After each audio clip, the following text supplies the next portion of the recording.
Bonjour, je continue les entrevues post-remise des Grands Prix 2021 et j'ai avec moi Valérie Fontaine. Bonjour Valérie. Bonjour Martine. Qui est notre récipiendaire du prix Philippe Béat. C'est Philippe Béat 2021. Alors Valérie, toi, tu rêvais depuis l'enfance de vivre de l'écriture et de rencontrer des élèves. Tu disais, ça se peut pas. Ça se peut pas que ça existe parce que quand tu étais petite... On n'était pas en contact avec les auteurs dans les années 80. C'est pas comme aujourd'hui. Maintenant, les enfants ils savent c'est quoi un auteur. Ils reçoivent des visites d'auteurs. Nous, ça n'existait pas, ça. C'est ça. Fait que tu disais, je rêve de quelque chose qui se peut pas. Là, maintenant, tu y arrives et non seulement tu es auteur, blogueuse, tu comptes sur Facebook et, bien sûr, tu élèves tes 3 enfants en même temps. Une chance, tu as un conjoint, là, ça aide. Ça aide. Bon. Et bon, tu étais enseignante au primaire et au moment où tu es enseignante, avec tes 2 sœurs, tu fondes les éditions Fonfon en 2010. Puis en 2017, ça va tellement bien tes affaires que tu quittes l'enseignement et depuis, tu visites les écoles du Québec. En fait, surtout de la Montérégie ces temps-ci. Ça va tellement bien que tu n'as même pas eu le temps de t'inscrire à la culture à l'école. Tu n'as pas eu le temps de le faire, tu n'as pas eu besoin de le faire. Alors, félicitations pour ton succès. Tu as été récipiendaire avec Le Grand Méchant Loup dans ma maison. Et c'est une histoire qui sort vraiment de l'ordinaire.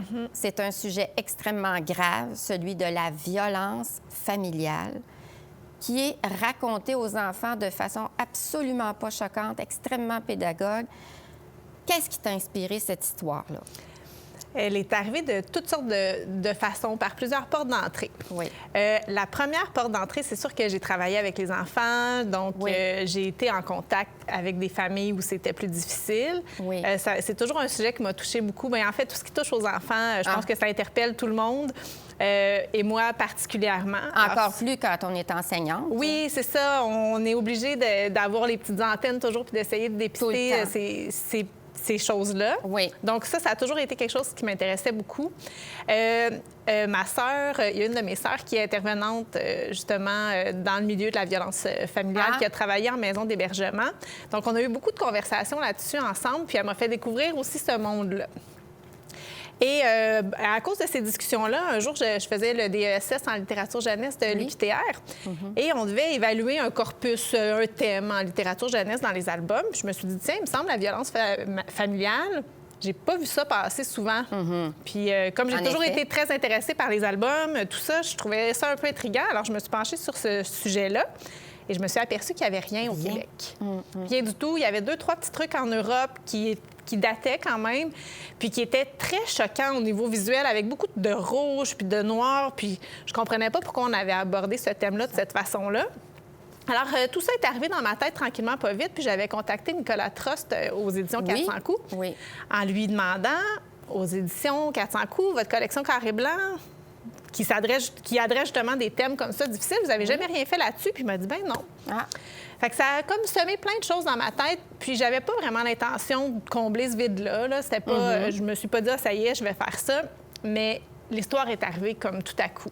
Quelques jours après, je pense qu'elle était prête quelque part, puis il fallait juste que je l'accueille. C'est un peu bizarre de parler comme ça, mais j'ai vraiment senti ça avec ce texte-là. Comme ça. Et c'est vrai que tu dis ce qu'il faut dire, mais il n'y a absolument rien de choquant. Il n'y a aucune image de violence et une petite évocation de bleu que l'enfant aurait sur les bras, c'est tout. Bien, c'est parce que c'est tellement un sujet difficile, puis les enfants, c'est pour les enfants aussi. Oui. Il y a des enfants qui ne savent pas que ça existe, ça. Donc, il faut y aller doucement. Puis, mais je vais t'avouer qu'en l'écrivant, moi, je faisais attention à ces choses-là, mais j'étais complètement dans le néant pour les illustrations. Tu sais, quand on écrit les albums, des fois, on a des idées où on se dit, on a comme des petites idées à proposer à l'illustrateur. Là, j'ai remis ça à Nathalie Dion, puis j'étais quasiment découragée pour elle. Puis je me disais, comment on va faire? Ça va être impossible d'illustrer ça. Extraordinaire. Extraordinaire, le doigté parfait, les couleurs parfaites, la délicatesse, la douceur. Donc, je pense que c'est ça qui fait que ça fonctionne. C'est vraiment un album extraordinaire qui a aussi remporté le prix des libraires. J'oubliais de le dire tantôt. Il a été finaliste à la liste préliminaire. Je me trompe. C'est pas grave. OK. Mais bon, c'est quand même quelque chose d'avoir été finaliste. Oui, finaliste au gouverneur général. Oui, aussi. oui. Bon, mais c'est oui, ça va bien, ça va bien. Je suis contente qu'il fasse parler de lui. Longue vie à ton album. En tant qu'enseignante, est-ce que tu penses, comme moi, je te dirais, que la littérature est bonne pédagogue et qu'elle pourrait servir plus souvent de base à l'enseignement de toutes sortes de notions? De tout. De toutes sortes d'éveils? Oui. Ah oui, c'est clair. Oui. Moi, je trouve que c'est la porte d'entrée parfaite. Parce qu'elle touche aux émotions des enfants. Puis on le sait, quand on veut qu'ils fassent des apprentissages, des enfants, il faut que ça ait du sens pour eux. Puis la littérature jeunesse amène ce sens-là, je trouve, parce que c'est la culture, parce que c'est l'ouverture à l'autre, parce que c'est toucher à toutes sortes de sujets. Puis après ça, bien, on peut intégrer toutes les notions un peu partout. C'est ça. Ah oui, je suis 100 d'accord avec toi. Ça permet à l'enfant et à l'adulte et à toute personne qui lit de marcher dans les souliers de quelqu'un d'autre. Exactement. Et avant de juger, qu'on ait marché un tout petit peu dans ces souliers-là avant de juger. Oui. Et c'est quand même extraordinaire. Mon Dieu, je vois déjà que le temps file. Dis-moi, pourquoi écrire? Tu pourrais faire des scénarios, tu pourrais rêver de faire de la BD, qui est de l'écriture aussi, mais qui est très différente. Pourquoi? Qu'est-ce que l'écriture apporte que les autres arts n'apportent pas? Bien, pour moi, c'est juste... C'est ma nature.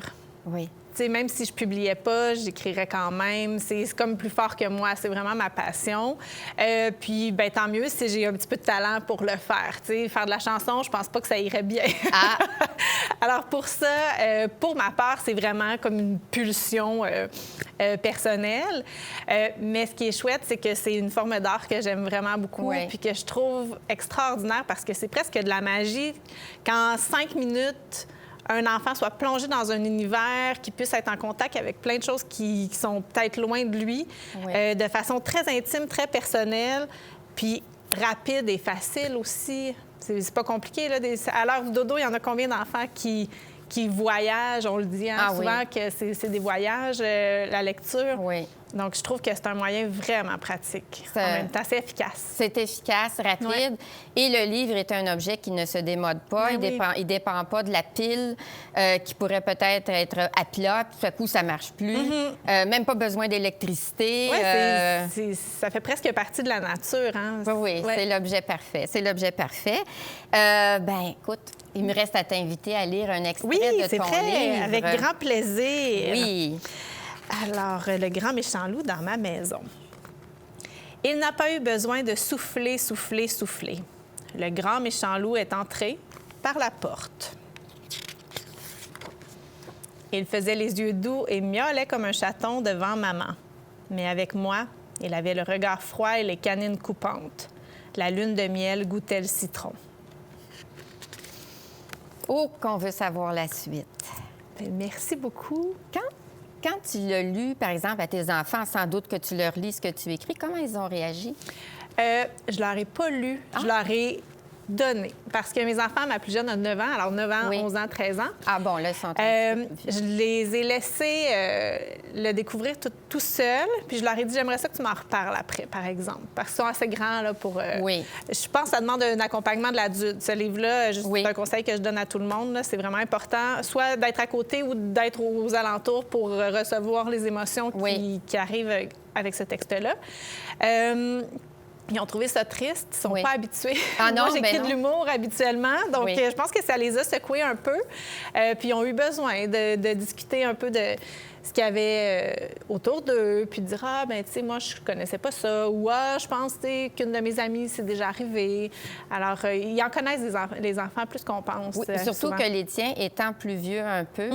Je doute pas qu'ils aient trouvé ça quand même très intéressant. C'est intéressant pour l'adulte, mais la conscience est un peu plus développée. Donc, déjà, ils ont eu peut-être plus à ventiler. Ça se pourrait, hein? Oui, puis moi, je pense que ce livre-là, justement, c'est pour tout le monde. Là. Il y a en secondaire 5, ça peut être utilisé sans problème.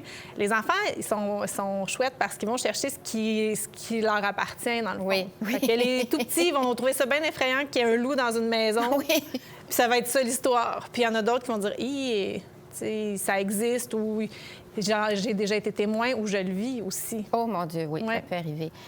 Malheureusement, c'est tout le temps qu'on avait. Je te remercie. J'aurais parlé encore plus longtemps Oui. avec toi. Alors, vraiment, je recommande son livre à tout le monde. Et puis, c'est terminé pour notre entrevue avec Valérie. Je m'appelle Martine Richard et à la prochaine.